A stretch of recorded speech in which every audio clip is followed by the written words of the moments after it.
Hey guys, welcome back to the channel. I'm Mike from Lucid Autowerks, and today I'm going to go over how to repair the lower webbing underneath of a Mark II Recaro front seat.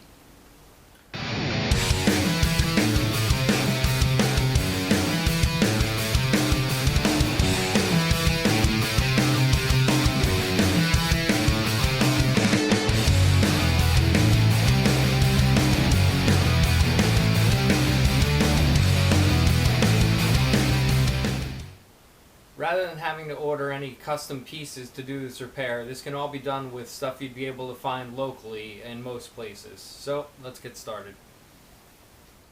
Here's a better look at what we're going to repair today. Underneath the seat there's a webbing that tends to split down the side.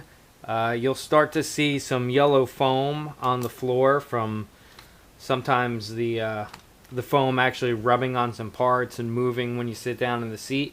You'll generally notice that you sit a lot lower in the seat. That's kind of the first signs of the webbing going bad on you. So to get started, we're going to take off these 6mm Allens, and then we'll be able to remove the base. Some people have done it without actually taking the base off of the seat itself, but I find it makes it way easier to just go ahead and take everything off. This one actually already has the side pieces removed, so I'm just gonna go ahead and take these off and we'll go from there.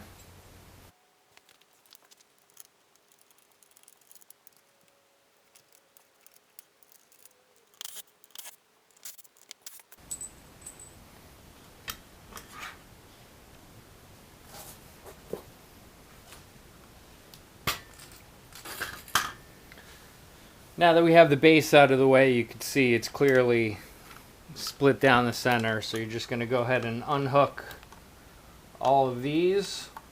And what we're going to do is replace, there's a little hog clip, so you just got to get some pliers to get that out. What we're going to replace is just the webbing and use the original hardware that attaches to it. So let me just get something to remove this real quick.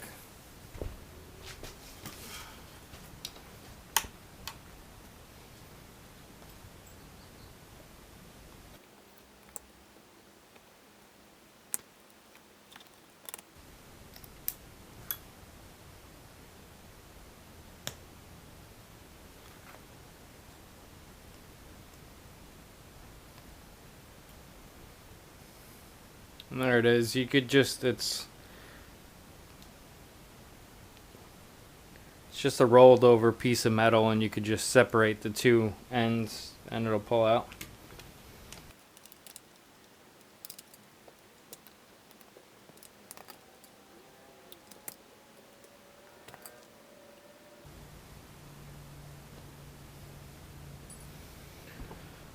Okay, so now we've got that all taken care of. Foam is still in good condition.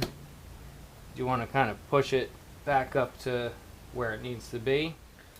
The next step is to figure out a way to get these clips off. You can take a pair of vice grips and just use a screwdriver pressed against the vice grips to kind of open up this end a little bit so you can unhook it from the rod that goes across.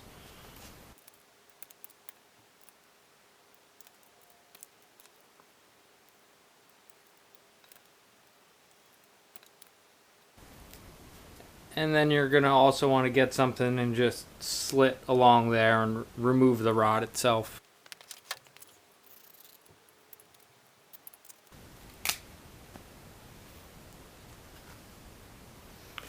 And do the same for the other side.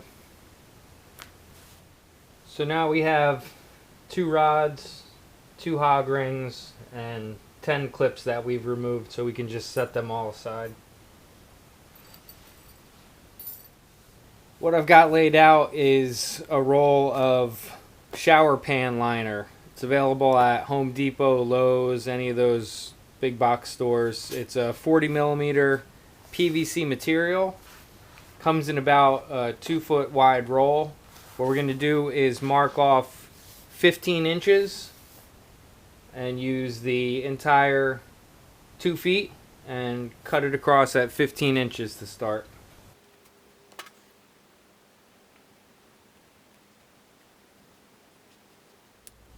You're going to want to mark out your piece down the center line, and we need an opening of 11.5 inches, so you're going to do 5 3/4 inches each way. Mark a line for where your rod is going to go, and then if you look on the rod, you can see that where the hooks were, there are little wear marks, and you're going to want to transfer those marks over onto your line for your rod, and then just take a knife, and you're going to want to make, at each mark, you're going to want to make an opening sideways, not vertically with the line. You want to go perpendicular with the line on each of your marks.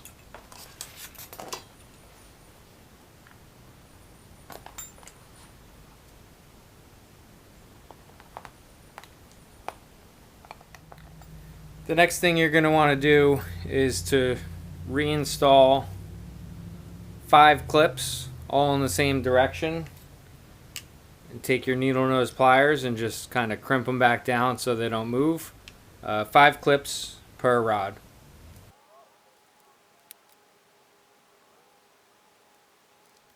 So now that you've got your 2 rods complete with the hooks, you want to take them and slip each hook through one of the openings you've made on each side.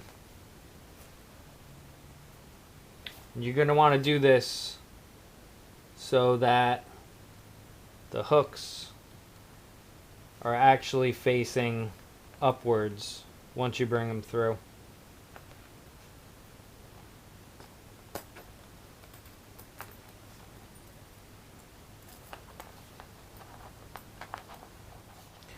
Okay, so now we've got all our hooks through, and I'm using the ends of the rods hooked over to kind of keep everything in position.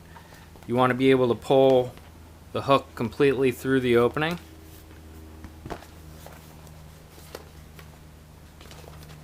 And then just kind of give it a little bit of a press down and a fold to make it keep its shape. And then for the next step, we're going to go ahead and glue these together. Now for the adhesive we're going to use, it could be found in the same place as the shower pan liner. It's a shower pan liner adhesive. You're going to want to coat everything with a nice thin coating. Make sure you get all of the PVC, and then you're going to let it dry before continuing on. This stuff is pretty nasty smelling, so I have the garage open, but I'm also going to go ahead and throw on a respirator just in case, because this stuff is a pretty disgusting stuff.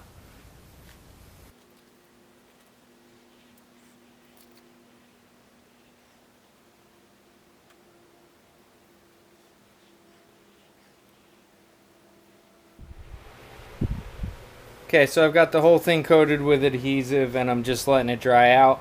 You really need to do this outside. I even have the garage door open with the respirator on, and I had to turn on a fan because it was pretty much choking me.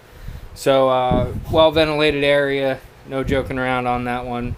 Gonna let this dry for about 5-10 minutes, and then we'll come back to it. One more spot that you're gonna want to add glue is along the back side of the first flap that you're gonna flap over, just a little bit along this front edge to give it something to stick down to. So now that the adhesive is all dried to the touch, you can go ahead and situate your clips, get them nice and pulled through, and then you're going to want to fold it in half as tight as you can, one side, and then flap the other side over top. And after that, we're going to set it up on the workbench and put a little bit of weight on it to keep it down.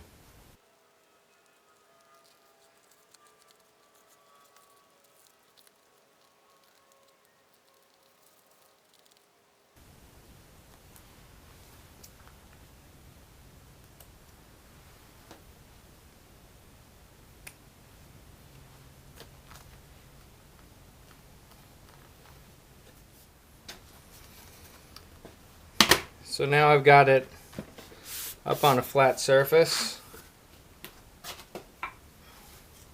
I'm going to take some random scraps of wood, things like that, and I'm going to place it in a way that's get the adhesive to touch everywhere.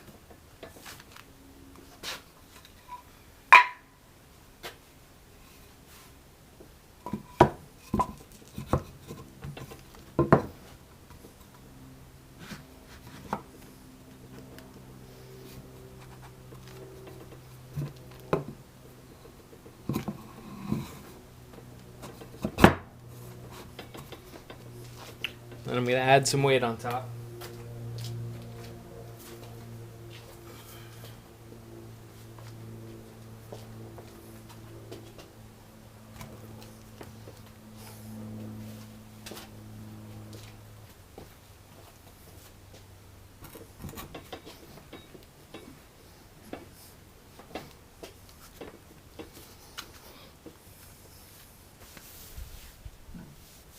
Now that I've got it weighted down, I'm just going to let it cure overnight and I'll come back to it again tomorrow. Today is now tomorrow. I'm going to go ahead and take the weight off of it and see how it came out.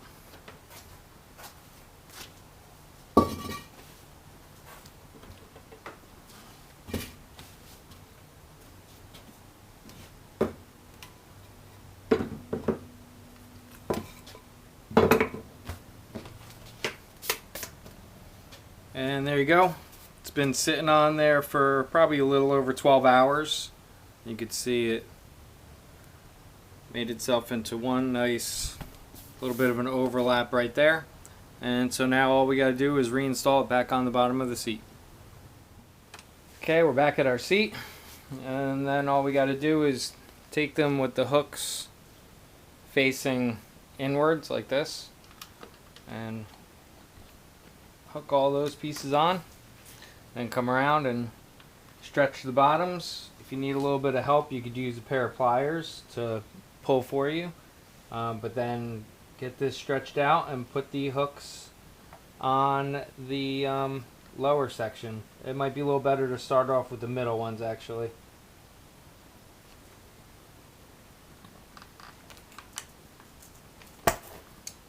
One.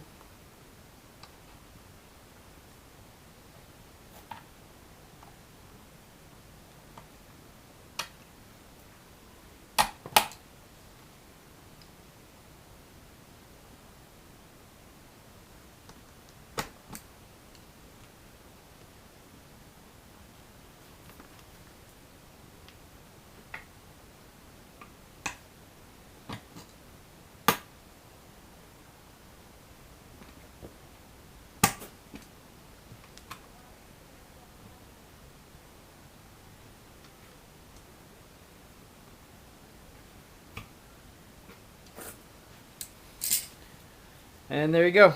Pretty much good as new. The PVC does give a little bit of an elastic, so it's not a totally solid base. It does have a little bit of give to it. So the last thing I got to do is just reinstall the seat base and I'm all done. So that's pretty much it for this one, guys. Come back for more videos. I'm going to button these up, and they're actually getting sold to a friend of mine. I found some fixed back seats that I'm going to use in the race car project. So as long as I've had these and as much as I've loved these, it's time to get these gone. They're just not really, they're good. I used them for autocross before. They were good enough, but I do want something a little fixed back, with a fixed back and a little more secure for me. Alright guys, thanks for watching.